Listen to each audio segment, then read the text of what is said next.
Bonjour mesdames, mesdemoiselles et messieurs, bienvenue dans ce tout premier numéro de votre émission Interline. Interline, c'est une émission qui vous parle de problèmes socio-économiques et politiques de la République démocratique du Congo. Et aujourd'hui, j'ai le réel plaisir de recevoir pour vous le membre ou le dirigeant de la fondation FOM, Fondation Okenge Menezes. Voilà, c'est avec eux que nous allons essayer de comprendre leur mission, leur action, leur plan d'action, allais-je dire, le bien fondé de cette fondation. Je suis Vincent Dalé qui est devant vos postes téléviseurs. Derrière la caméra, c'est Daolé Tampo qui assure la caméra, les images et la réalisation. Pour en parler aujourd'hui, nous avons le réel plaisir de recevoir sur ce plateau deux invités. Premier invité, nous allons essayer de discuter avec M. Franck, qui est le coordonnateur de la fondation Okenge Menezes. Il s'appelle M. Franck. Et ensuite, nous allons avoir le temps de discuter, bien sûr, avec le responsable, Mme Fideline Okenge, qui est la présidente de la fondation FOM.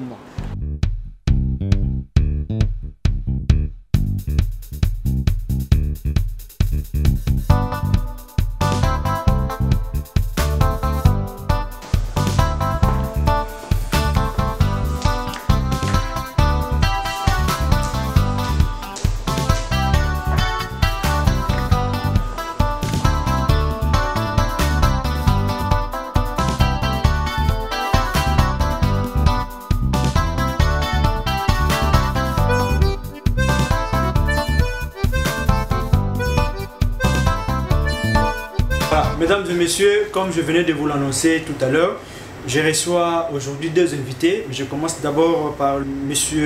Franck Kidinda, voilà, coordonnateur national de la fondation Okenge Menezes FOM en sigle. Bonjour M. Franck. Bonjour M. le journaliste. Comment allez-vous? Je vais bien. Voilà. Parlez-nous de votre fondation FOM.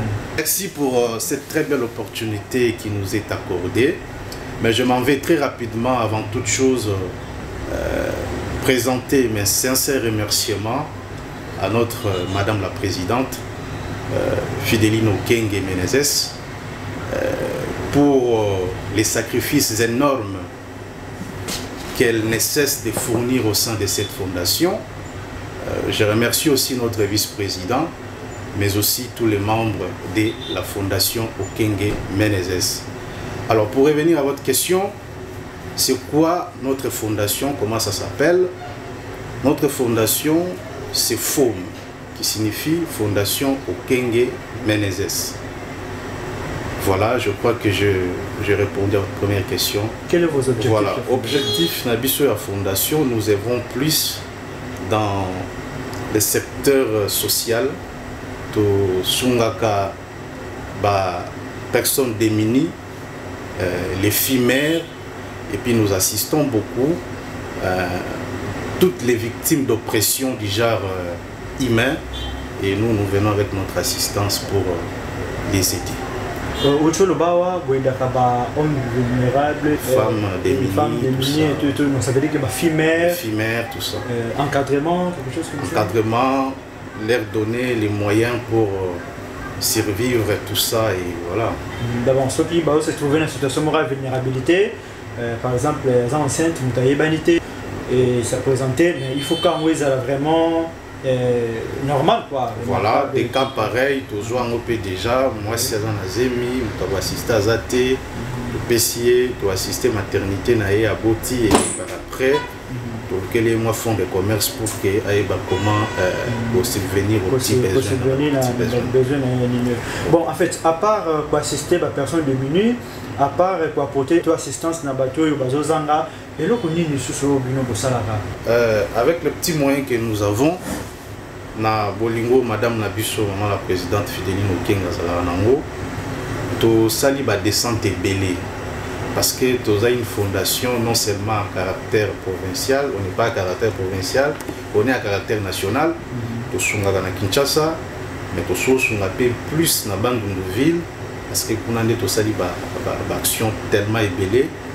Tu as une descente dans l'église catholique, tu assistes à l'église, tu assistes à vieillard, à homme de vieillard, qui est un complexe scolaire ébélé. Je vais vous citer les noms. Beaucoup d'écoles, on a assisté.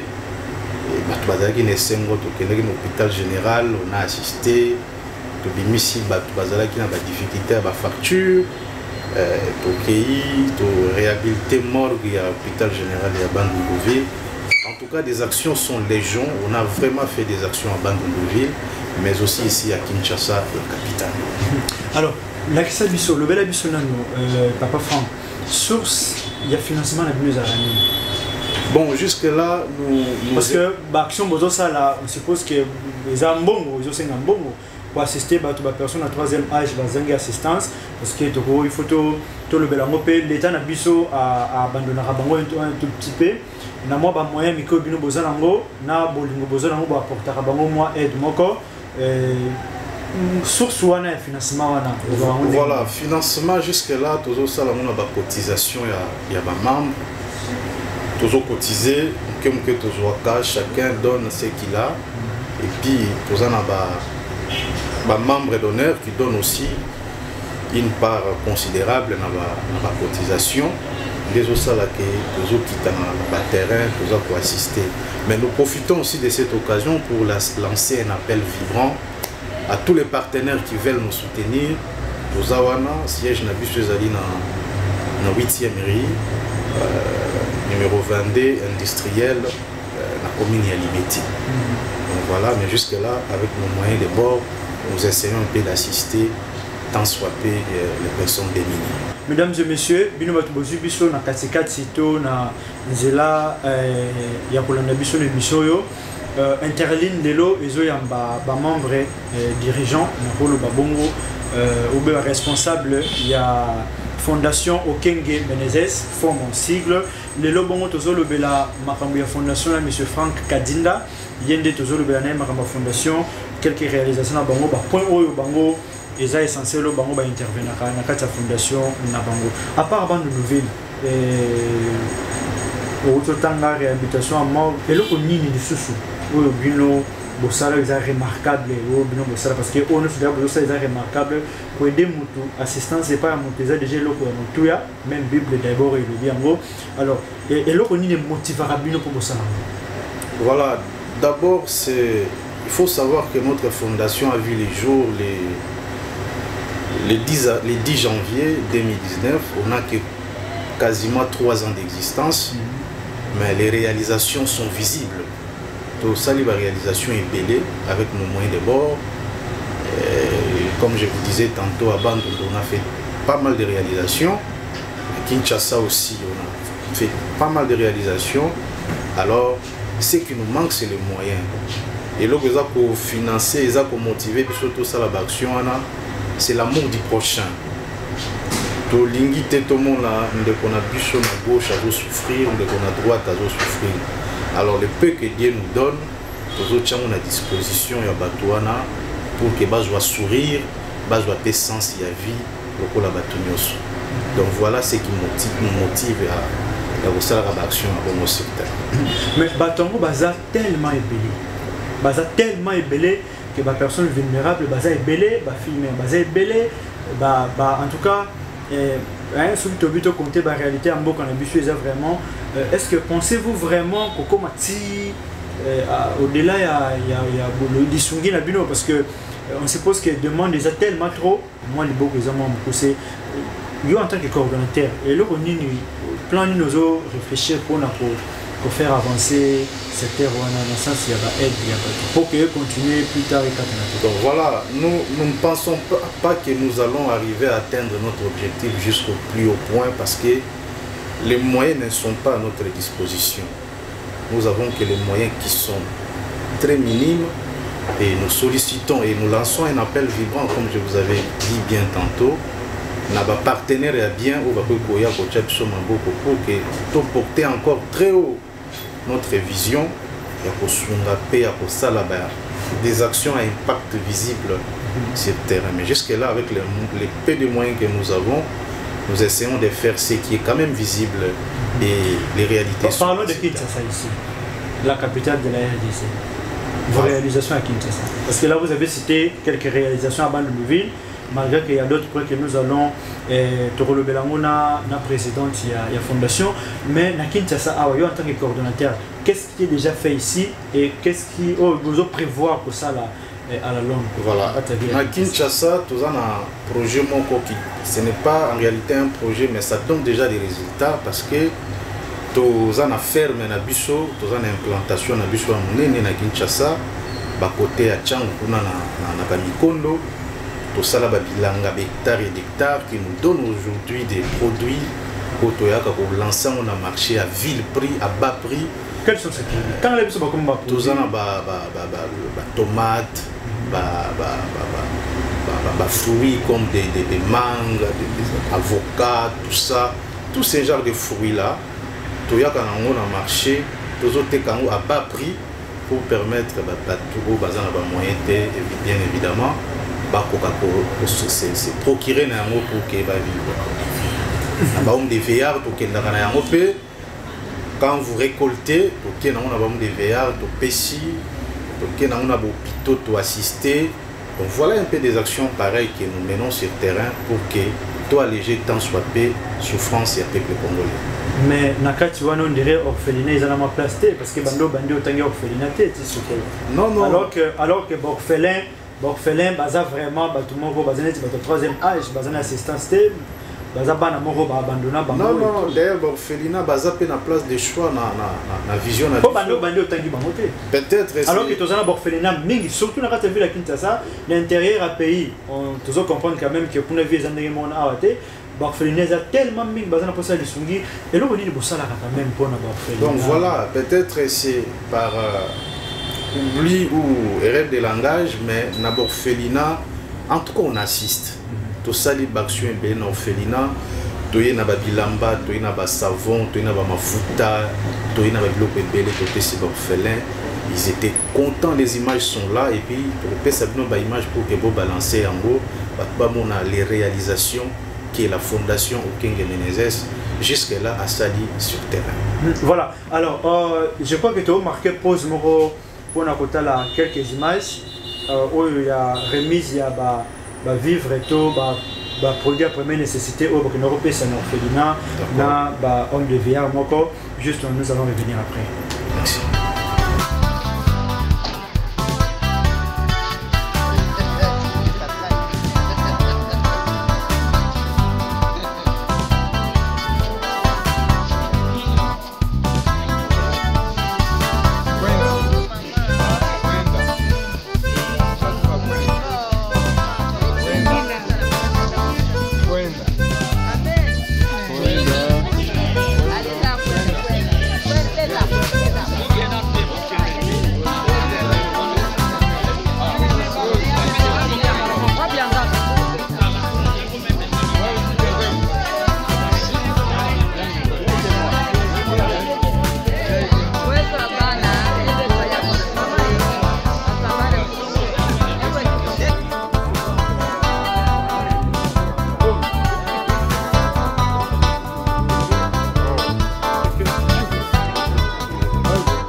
Sur ce plateau de l'émission Interline, nous rappelons que toujours la fondation Okenge Menezes, donc fondation ils ont s'occupé de l'assistance à personnes vulnérables, hommes de veillard, na orphelinat, dans le domaine mingi il y a vie, en tout cas tous on a relevé la situation, to action de la fondation forme les gens dans la République démocratique du Congo, bien que bazana pas moyen il y a pour s'étendre la République mobile, parce que travailler dans le moyen de bord, je profite aussi de cette occasion pour lancer un appel à toute personne de bonne volonté pour la zana moi bifon la poche, il y a pour soutenir bandeko oyo kubazwa ndena idée na bango soutenir bango na idée ya malam pour bango bazana pour que ba soutenir pe bateau bazangi bazana posa ya lisungi.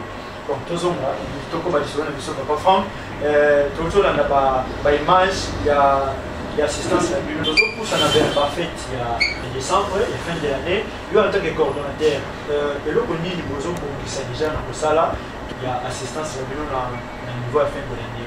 Donc voilà, d'ailleurs, d'abord pour la fête il y a la fin d'année, tout ça a projet Moko pour ça une descente à bande de vie et nous profitons déjà aussi d'annoncer à la population bandundoise que nos amis na chambre froide qui est opérationnelle à Bandundu.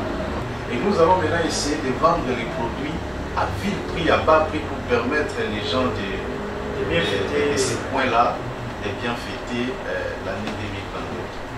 Donc voilà, pour ça l'action Mourandemouana, petit locaux. Et puis nous allons nous-mêmes descendre sur le terrain avec certaines histoires pour savoir comment est-ce qu'on peut, à la mesure du possible, aider la population et tout ça, filles mères, vieillards, et puis comment assister les autres dans la condition difficile où nous avons traversé. Non seulement nous sommes à Kinshasa. Kinshasa d'ailleurs c'est notre siège social et administratif. L'action toujours ça là les avocats parce que Kinshasa peut tout s'imposer, tout en action embellée. Mais nous parlons plus de Bandundu parce que là c'est un déplacement pour Lombatoki, il y a toujours à Kinshasa tellement Tozali, il nous est facile à proposer art par rapport à déplacement. Mais à Kinshasa on prévoit aussi quelque chose déjà dans le sombre produit, à ville prix à bas prix pour permettre à la population quinoise de s'en procurer pour les festivités de fin d'année. Alors, il y a un peu de là-bas, c'est tout le grand agriculture. Le projet de les années par rapport à l'agriculture. Et là, on a besoin d'envisager pour ça, pour que, malgré les besoins d'aider bateaux, mais ils sont plus étendus et le projet, parce que beaucoup de produits, pour que ça nous on ça la paix, et là, on sur l'agriculture. L'idée de les années.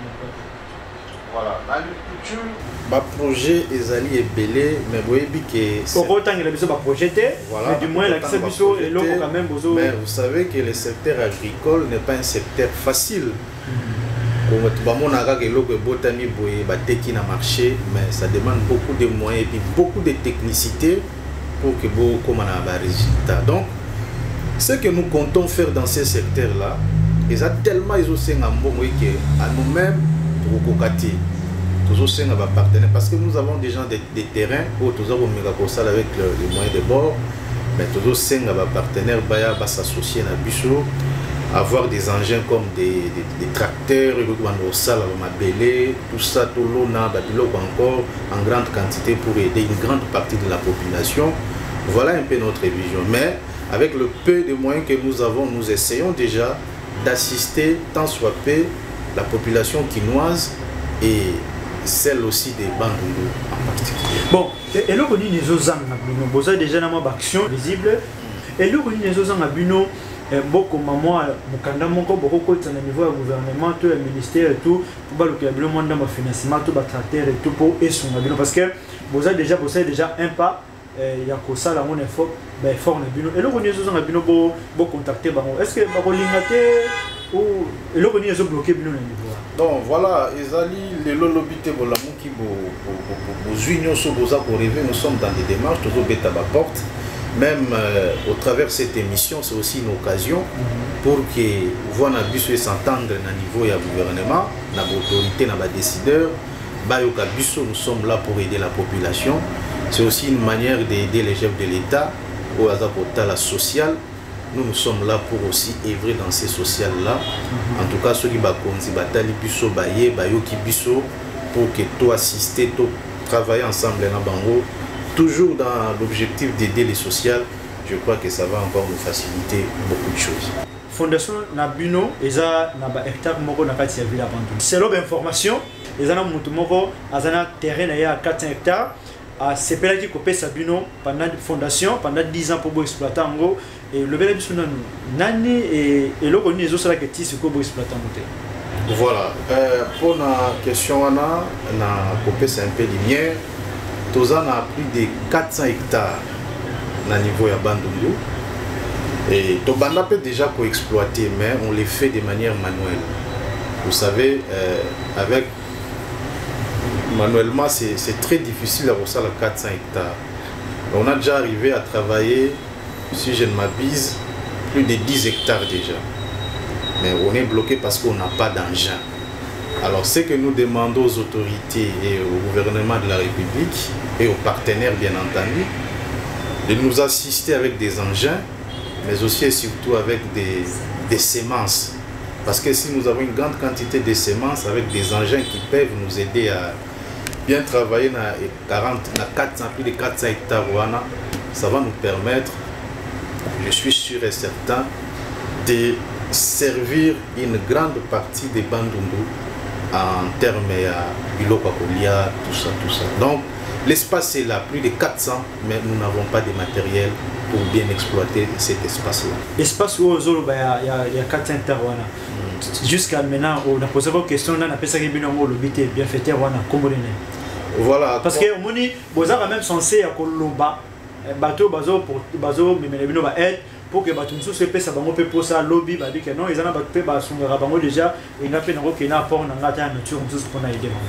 Voilà, lokolo lingo e banana pesi biso plus de 400 hectares voilà. Na ebisa que ne bandela lobby que fondation na biso jusque là toujours fonctionner kaka biso moko na ba moyen de bord. Alors, on a une présidente qui est exceptionnelle. Alingi tellement likambo makasi nde andimaki azwa 400 hectares na ye ou ezana kombo na ye atia na disposition ya fondation pendant 10 ans. Donc c'est pour ça il est près de 10 ans pour nous c'est lié. Voilà, on a trouvé comment revoir le contrat mais du moins il nous a offert cet espace là pour que tout ça les langues 10 ou 20 ans. Donc ezali espace ya maman mais atia au nom de la fondation pour qu'on y travaille. Donc voilà un peu ici terrain na yuti ou pesa na biso ya moi. Ba maman basala kana ba espace ya bilanga wana. Ba maman basala ka wana bo entretien na bango ndenge nini. Parce que bazotika mibali na bana intérêt na bango eza nini. Eloko nini oyo bino esala ke bo ben na bango ba koma pembeni bino pour que ba ivrer na kati ya ba terrain wana pour na kosala moi ba bilanga na moi espace to na makasi bango bazana mona ba possibilité bino bazana mo. Bo entretien na bango ndenge nini. Merci. Ba maman wana ba epambate. Parce que tu présenter un projet où il y a ambitieux, il séduisant, il y a un pembe na biso. Baye bazo sala musala ofelete. To futa bango et à part au futa bango mbongo tozo zo pe charge na bango. De basala musala wana kolia na bango, ba soin na bango, c'est à notre charge. Et puis mbongo tozo pesa bango, ils ont permettre bango basunga ba famille na bango bana na classe kolia na bango ya mokolonio so na mabota tozo pesa bango mwa mbongo ya malonga. Et au-delà de cela na ba projet toza nango na misalo bazo sala to kabola ke ngolokola na deux secteurs to sali koto mzo tozo sala maïs koto mzo tozo sala haricot mais to ebisa ki bango boye ndenge to kabola yango boye koto nyoso ya ba haricot eza ya bino soki bo récolter boteki bozwi mbongo wana et ko permettre bino bokoma indépendante et ko permettre bino bo créer ba petites entreprises et ko permettre bino bo sala be col bo sala bo. Donc en quelque sorte toza ko aider bango ba koma ba indépendante ba koma ba na maïs siko bo sala na maïs nde mbongo wana ezozonga na fondation tant tozo récolter ba maïs toke lisusu toteki yango kaka na population mais cette fois-là à bas prix pour que et permettre la population dans la possibilité à offrir au somba et puis bon wana to kotisi suka kana ba action na biso au tozo sala rien que pour le bien-être de la population. Donc voilà un peu de manière claire ce que nous faisons sur le terrain na espace wana ya Bandundu au tozana. Bon cause là combien ba maman wana? Bon je crois qu'on peut avoir un effectif il y a plus de 20. Baza ba maman peut karaté tous apena ba papa ou baza associé mais baza plus de 20 autres ça. Bon on dit que qu'on peut ça ba gestion il y a que gérer ndambu ya secteur ya haricot na ba ba gérer ba telo ni ba senga. Bon peut-être que créer moi des ordres. Merci beaucoup monsieur le journaliste c'est la question wana. Ba maman to tika bango mon côté na gestion ba bilo na bango wana. To ko assister bango kaka. To yebisa ki bango boy. Na contrat ma desu eza ya bino. Mais dans le moment de récolte, tant que vous récoltez, surtout comme en vente, vous assistez bino, vous tekina bino, bon on attend que vous jouez, des bino boye na projet na bino bolinga bosala, vous bon on a tout à disposition na bino, vous sali projet na bino pour que et rendre bino autonome. On a disposition à Bango pour un projet. On suppose que vous avez suivi et il est vigilant pour l'évolution du projet. Bien sûr, tu as aidé Bango dans le conseil, mais tu as base indépendante. Tu as chaque fois même mise sur Bango. Tu as Bango formation pour que même après nous, comment gérer et loko Bango Bazui comme bénéfice au travers Fondation Nabiso. Fondation Namonia est représentée par Libanda Mboka, développement de la République démocratique du Congo et dans d'autres pays. Donc on suppose que Boza n'a pas tout le donc Fondation est valablement représentée dans le pays. Donc on a quand même tous les pays ni nos fondations sont représentées. Donc c'est que l'ongwe a un caractère national comme un caractère international également. Bien entendu, et l'ongwe a un caractère national et comme international parce que tous on a des membres aux États-Unis d'Amérique, les membres sont bien installés là-bas. En Angleterre, tous on a des membres. En Belgique également, il y a des membres qui sont bien installés, mais aussi en France, les membres sont les membres on a dans Moussala Makas bazo salosé en fondation. Bango bazo permettre que même voix à fondation, ba document à fondation, ba projet à fondation, na ba partenaire à Malonga pour que au travers de ces partenaires là, fondation peut avoir des moyens pour tout ça l'action sur le terrain comme il faut. Membres d'honneur. Voilà, les membres qui sont à l'étranger, basés dans la catégorie nous. Tous les membres qui sont les membres d'honneur. Il y a aussi ceux-là qui sont les points focaux, comme vous le dites. Tous les membres sympathisants au bango nous sommes travailler pour que Fondation Kendeliboso bango permettre pour mes projets dans partenaires pour que tous les financements tout continuer encore à mener l'action sur le terrain dans des manières les plus remarquables possibles. Bon, on a l'étranger, on suppose que ça va payer mon rôle développé. On les a pour ramener des partenaires par exemple. Dans ma candidature en tant que coordonnateur, j'ai action beaucoup penser peut mener par exemple en Belgique. Bon. Parce que la situation économique dans les pays les bichos sont plus grave.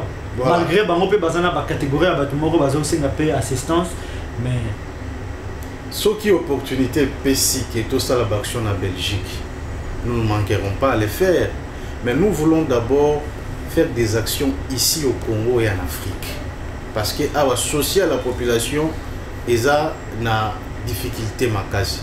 Mais en Europe, on est plus en train de chercher des partenaires qui peuvent nous aider avec des moyens pour que tout réaliser babiloko awa na RDC et puis na bamboka ya nzinga où ils ont pembeni na biso.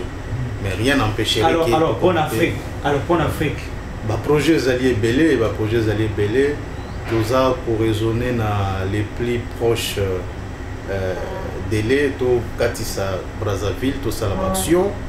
Pourquoi ne pas visiter même des pays voisins comme des Ouganda, Rwanda, Burundi?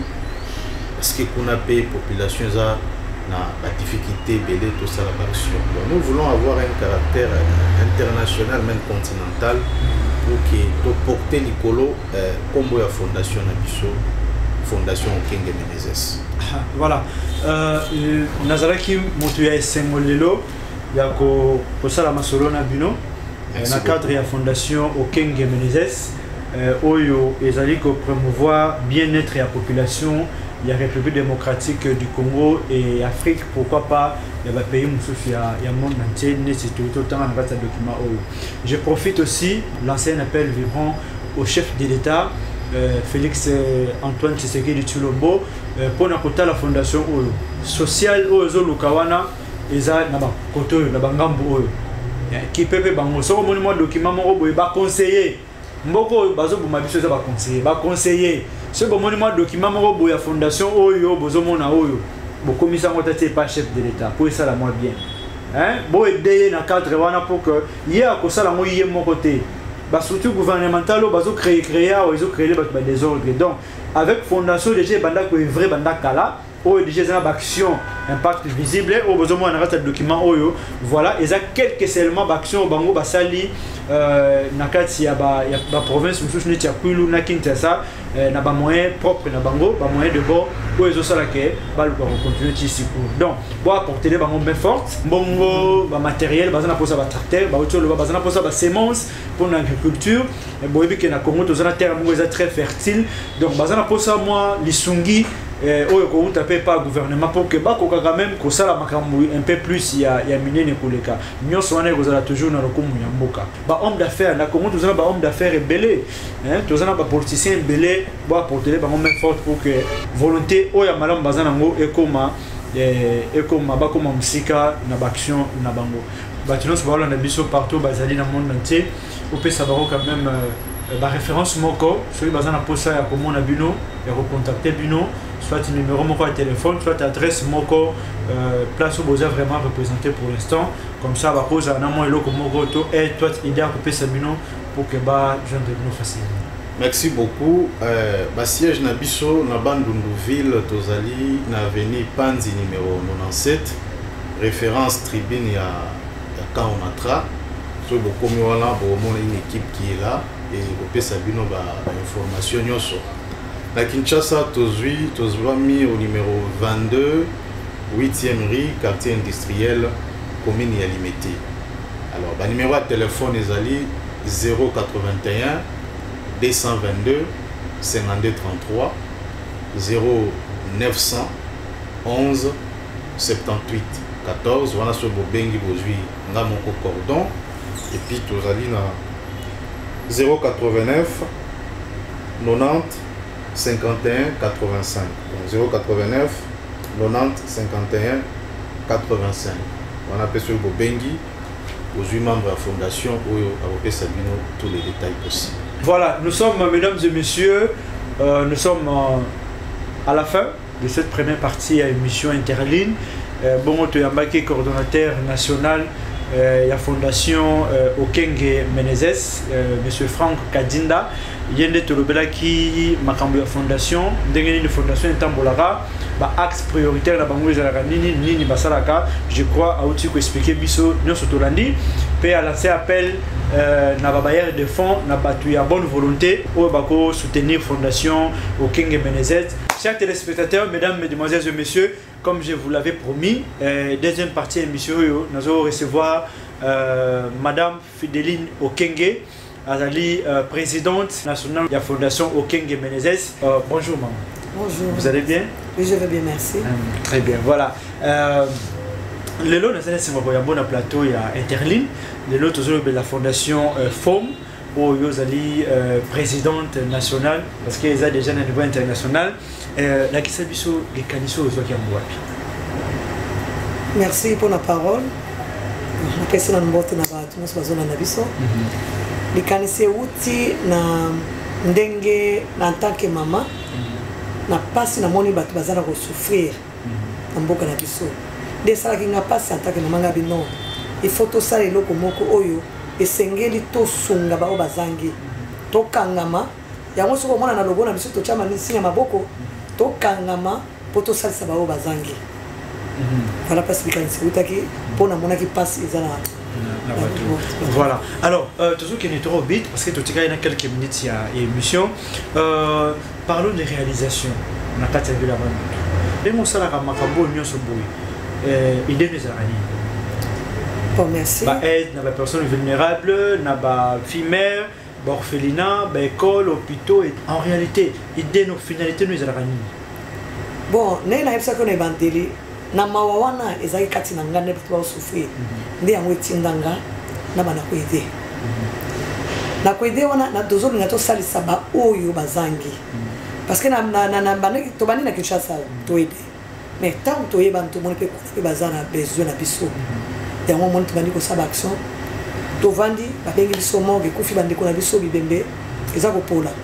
Et ça les mawaming. Tout ça va social, tout ça il faut tout ça là tout. Tu mets ta porte gauche droite. Tu n'es que tu as ça là, tu mets ça tu réhabiliter morgue voilà. Le loyo, ils sont comme les sengo. Na ba misu super le cola, tu veux aider bana. Na ba vef.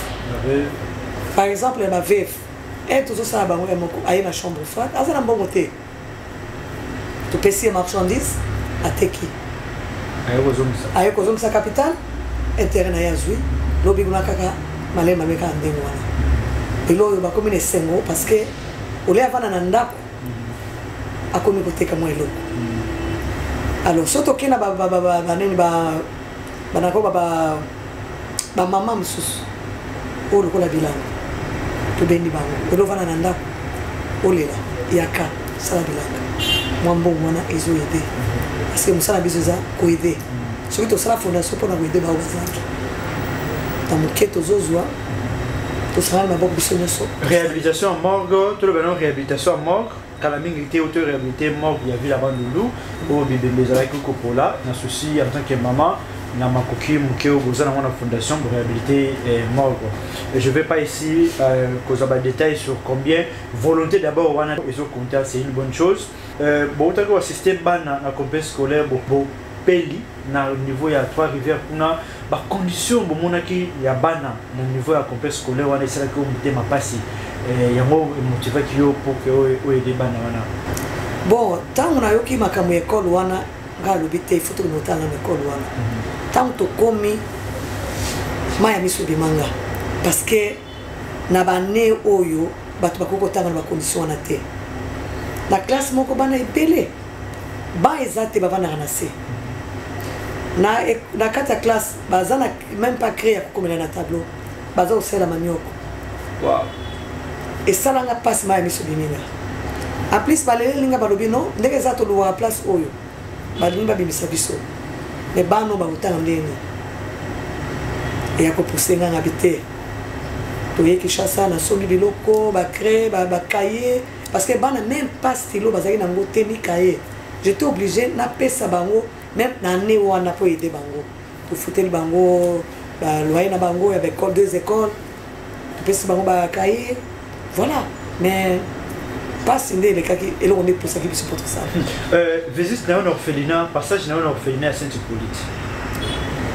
Oui, kuna pe to kaki ke baida ka bangote tangu bayi biso sobete usana biso za social photo zona to aider pe bango to zwa ki ba bilamba to kwa ko zwa ba biloko ko lia to meneli bango to pesi bango basepela ki alors na yango pe biso lokola ba problème eza ebele moi to résoudre nyonso biso moko exactement ba moyen na biso toujours to zana biso soutien parce que soki ba zo soutenir biso ba orphelin wana ba uzana malamu ba école wana pe ekoza malamu omoni que vie eko changer bon là qui fait récemment l'école primaire charité na bana de vie condition ya etangi la bana on déjà malamu te ba bâtiment ils a crypté ba bana même na mabele et demande déjà tellement trop que quand même une bonne volonté au besoin dans la fondation et moi je permettre de nous ça la moi et ba makamwana ba produire première nécessité tout le monde à hôpital général parlons de l'hôpital général il y a référence à bana de vie passage général bon passage na biso je pense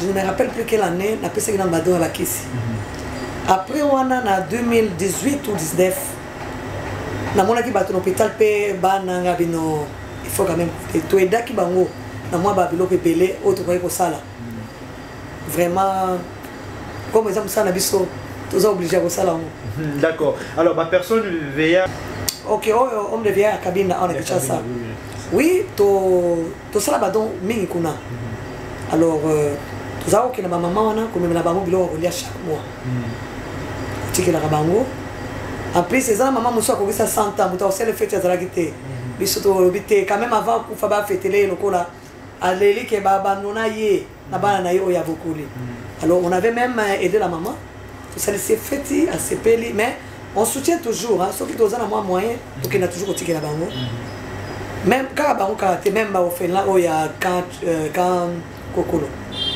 to ya bango pe maman forme il dit non vraiment et que narration que non si bon ngai et comme un parti politique parce que tout le monde ba tout ming ba une idée fondation na suka nango transformer fondation transformer na parti politique idée nous aranini et comme un peu parti politique parce que déjà pour parler aux ara moi benimi dans la politique mingo bazo combattre yo bakanti peut-être que lobby parce que balang sur le banangata ville bandundu bazana poso comme maire de la ville bazana poso comme gouverneur plus tard idée nous la nini na côté voilà est-ce que plus tard retransformant ngo na parti politique to politique la fondation idée nous la nini lobby peut comme politicien en tout cas na wana pona ngamo ngena comme politicien na sina lubango plusieurs fois na kutiko côté na politique te ngai nzamba créanga moto social na continuer kosala msala na social ngai musala na salaka na biloba e koma lokola exemple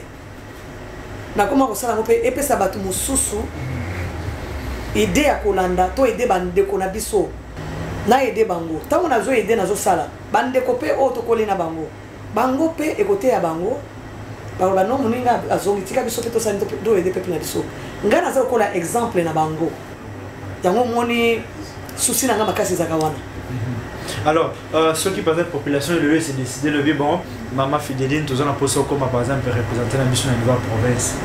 Bango va se décider parce que yo mo la volonté on a. En tout cas, ngai moko volonté les arrêter. Ceux qui bango va se décider. Je ne pense même pas bango qui va décider. À moins que Zanzambe kaka.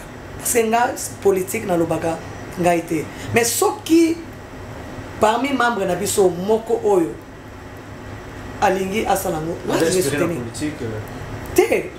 Biso politique té fondation et la politique c'est différent parce que tu ne changeras jamais fondation biso comme parti politique té parce que membre vraiment on a kati aza inspiré na ba conviction politique ah ok d'accord et récemment tu bela makambo tu comme parce que notre tu bela makambo il y a cinquantenaire apport na bimezaki considérable na cinquantenaire félicitations et merci d'abord pour ça prouve que vous avez vraiment na bolingo ya ville ya Bandundu en tout cas ma peut-être sur balata ki wana ezaki apport ya maman Fidéline. Nous ça nous a étonné Olanda ki makamunyo sauté vous étiez au centre pour nous soutenir cinquantenaire ya ville ya Bandundu. Maman en tant que maman makamunyo sozo ça na kata ville ya Bandundu. Et là on nini sozo réfléchir à ça en dehors ou bien ezala likolo ya malgré que ça na kata fondation mais là on nini o ezala mutu na ozo tenir yo à cœur à part oyo déjà au salaka à part oyo déjà aux ana posa et continuer ko salama et là on nini aux ana posa au salaka. Bon, la situation des abélés, la situation de l'électricité surtout, la situation de la banzela. Et puis si bien notre fondation, ceux qui vous avez makoki beaucoup ça la moins zela et oui que ma macadam tout ça la vous à Kana époque coloniale peut-être nous avons abordé minauté et là connu les autres tenir yo à cœur et pour ça la plus tard surtout dans la ville à Bandundu et bien dans la ya Bambo comme ça. Bon, na kati ya Bandundu et loko o nazana souci na makasi pour na sala yo en tant que leader pour na ba jeune na lingi na travailler na ba jeune ko sunga bango moi na lo ba projet na zana ngote mais maintenant souci na ngekomi na ba jeune parce que ba na biso azana besoin bango souwe nanga ba mataki ba komari batikala ne batikali bazawana te souwe nanga mais moi na niveau na dernier temps au délinquance c'est ça quand même moi mingi na kati ville à Bandundu ba jeune bazana lo ko sala te bazo se livrer na moi ba acte moko ya mabe en tout cas ils allaient vraiment aider moko ya malamu. Là vous avez vraiment mon soutien dans le cadre en tout cas surtout dans le cadre de la jeunesse pour encadrer jeunesse ils ont vraiment aidé mon madame. Merci beaucoup t'as de facilité pour accorder biso interview en tout cas nous osons croire que prochainement vous avez vraiment mis pour discuter sur makambo mingi et surtout tout il y a déjà cordon au Franck au alobele biso allons à l'âge na makambo ya fondation. Alors moi je peux poser cette question thème makambo décembre parce que cordon déjà le bel biso na makambo c'est ça en décembre ko baisser ma côté maman continuer frapper ma porte et frapper ma porte parce que aux ana idée moko ya bien aux ana frapper ma porte pour que banzele fungama bandu mizana posa na yo Kinshasa za na posa na yo RDC za na posa na yo. Merci beaucoup. Voilà, mesdames et messieurs, nous sommes à la fin de cette émission Interline. Bino batu bozwa kita ko na biso na internet, na Facebook, na YouTube. Bino batu bozwa kita ko na biso na Zolo télévision, RT chrétienne, radio, Venus radio, pe Bandundu FM, pe bino batu bozwa kita ko na biso na RTNC Bandundu, pe na RT télévision et pas ya Mokonzi Gingiaba. En tout cas, merci beaucoup. Nzamba batela bino soki bolandi émission malamu bopesa merci na dans le temps pour yemutazaki na réalisation émission oyo derrière la caméra et bopesa merci na équipe technique mobimba ya émission Interline et bongo nanga moko Moussali Nabino, Vincent Dallé. D'ici là, portez-vous bien. Tokutana Mikole Goya, Sokizambe, Abate l'émission.